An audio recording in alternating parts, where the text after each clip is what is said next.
நீ நிலத்தை பயிரிடும் போது அது தன் பலனை இனி உனக்கு கொடாது. நீ பூமியில் நிலையற்று அலைகிறவனாய் இருப்பாய் என்றார். அப்பொழுது காயின் கர்த்தரை நோக்கி, எனக்கிட்ட தண்டனை என்னால் சகிக்க முடியாது. இன்று என்னை இந்த தேசத்திலிருந்து துரத்தி விடுகிறீர். நான் உமது சமூகத்துக்கு விலகி மறைந்து பூமியில் நிலையற்று அலைகிறவனாய் இருப்பேன். என்னை கண்டுபிடிக்கிறவன் எவனும் என்னை கொண்டு போடுவானே என்றான்.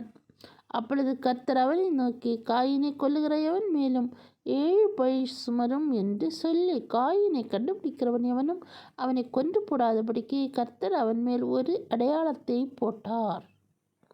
அப்படியே காயின் கர்த்தருடைய சன்னதியை விட்டு புறப்பட்டு ஏதேனுக்கு கிழக்கான நோத் என்னும் தேசத்தில் குடியிருந்தான். காயின் தன் மனைவியை அறிந்தான். அவள் கர்ப்பவதியாகி ஏனோக்கை பெற்றாள். அப்பொழுது அவன் ஒரு பட்டணத்தை கட்டி அந்த பட்டணத்துக்கு தன் குமாரனாகிய ஏனோக்குடைய பெயரை இட்டான். ஏனோக்குக்கு ஈராத்து பிறந்தான். ஈராத்து மெகுவேலை பெற்றான். மெகுயவேல் மெத்தூசவேலை பெற்றான். மெத்தூசவேல் லாமேக்கை பெற்றான்.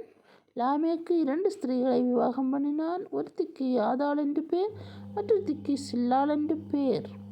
ஆதாள் யாபாலை பெற்றாள். அவன் கூடாரங்களில் வாசம் பண்ணுகிறவர்களுக்கும் மந்தை மேய்க்கிறவர்களுக்கும் தகப்பனானான். யாபால். அவன் சகோதரனுடைய பேர் யூபால். அவன் கின்னரக்காரர் நாகசுரக்காரர் யாவருக்கும் தகப்பனானான்.